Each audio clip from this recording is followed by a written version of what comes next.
seen the sketches on the TV, the walkers with their brand new boots on, backpack, pounding through the countryside, and then straying from the footpath to hear, "Oi, get on my land!" Well, those cries, it seems, are no longer acceptable under new government guidance for farmers. The new rules will encourage landowners to be more welcoming to visitors and to use friendly language on signs. According to the updated Countryside Code, if they see visitors trespassing, they should now ask them if they are lost and help them get back to paths. Let's have a chat to Rich Cornock, who's a dairy farmer from Wootton Under Edge, and joins us. Hello, Rich. Hiya. I'm sure you've never shouted "get off my land" to anyone, have you? Just to make you laugh, I used to have a feature on BBC Radio Bristol which was called "Get Off My Land." There you go. But Never said it. You've never said it. I don't believe you'd ever say it. So, what do you make of this new Countryside Code? Do you think it's needed or not? It's good to have a framework, I think, for people to work on, and in amongst that framework, I guess you've got to have a little bit of flexibility in the real world. If there's been farmers that have probably, maybe said the wrong thing at times, there could be a reason behind that. There could have been antagonism from people in the past. I'm not trying to defend any bad behaviour, but you don't always know the circumstances behind it. But generally speaking, I always certainly think that it's always good to have a chat with someone politely before you would even wade in with "get off my land." And I mean, of course, we had 2 years of not being able to go anywhere, so we kind of appreciated what was on our doorstep and holidaying in this country, all that sort of thing, and perhaps walking into places we'd never been to before, including across your land. I guess as well as that was nice to see, it also caused problems. Well, it's actually quite funny.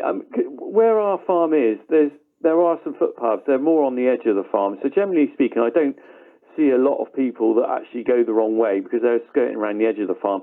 But I did have one incident during lockdown where a couple, I couldn't believe it, they were in the middle of a field, in the middle of the farm, in the middle of nowhere, basically. And I thought, what are they doing? And I did actually go and speak to them, and they were a really lovely couple. They'd walked from a place called Yate, which isn't far from me, and basically they got completely lost, and they were heading towards a ditch and I said, "You want to go that way? It's the wrong way." And I felt really sorry for them because during lockdown, I appreciate that people were stuck with very limited options, and walking was probably the best one for them. And I sympathised with them. I did say, it's not the right way to come, but I certainly wasn't going to have a go at them. I felt really sorry for them, really. I think being a farmer, you are very fortunate that you've got all this land to walk around, and you have to appreciate that not everyone has got the same opportunity, really. Rich, can I just say thank you ever so much for that story. With the way it started, I was getting very nervous. Saw a couple acting strange in land. I was like, "Please, Rich, don't go there. We're live on the radio." So thank you for saving my career. Thank you ever so much. That might be another phone in. I did have experience of that on another, but we won't go there. We'll leave that. However, in this guidance, farmers should add self-closing gates instead of stiles where possible to make access to the countryside for public easier. Yeah, no, that's something that, again, depends on the situation. Sometimes stiles are the best thing. Purely from a livestock point of view, a cow will never get over a stile, but I've always experienced with gates that quite often they can be left open. Self-closing maybe not, but sometimes they do break, or some idiot will go along and jam it open or something. I think the key issue with the ideal world of a self-closing gate is who's going to fit it, who's going to maintain it, who's going to pay for it. Because that's easy to say, put one of those in. Now, if you've just got one on a farm, not too bad. But say you're a farm with 30 stiles on your fields, that could be you. You could end up physically with a lot of work to do, but also an incredible bill to do it. I mean, I'm in quite a good position with this, actually, because there is a stile right opposite my house, and the 2 doors down, the neighbour, he's absolutely amazing. He's had a good life, but he was out there with his trimmer the other day, trimming all the hedges back. He said, "I've asked the farmer, he's not doing it, so I'm going to do it now because people use it. It is a right of way. It is a public walkway." And he was out there and he mends the stile and everything for him just to make sure that people can use it. He's a little legend, but he shouldn't have to be doing that, should he, or not? Well, I mean, the thing is, that's a wonderful story, and I think the key element on this is if you do come across a situation where a stile is broken, you can approach the highway authority. They will possibly send a footpath or countryside warden out to look at it.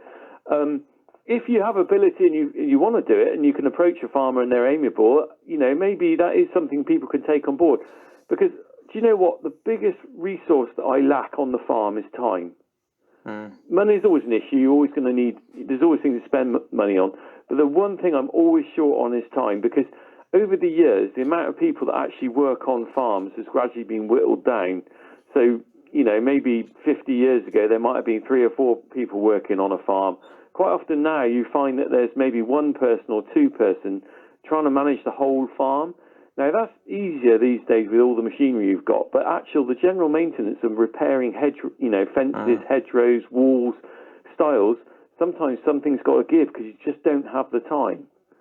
Interesting. Rich, thank you so much for joining us, our friendly farmer from Wootton Under Edge. And thanks ever so much for giving us a bit of your time. So I really appreciate it. Nice to chat to you. Thanks very much. Thanks ever so much. Rich Cornock, dairy farmer from Wootton Under Edge, there with his take on this new updated countryside code, asking landowners just to be a little bit more welcoming.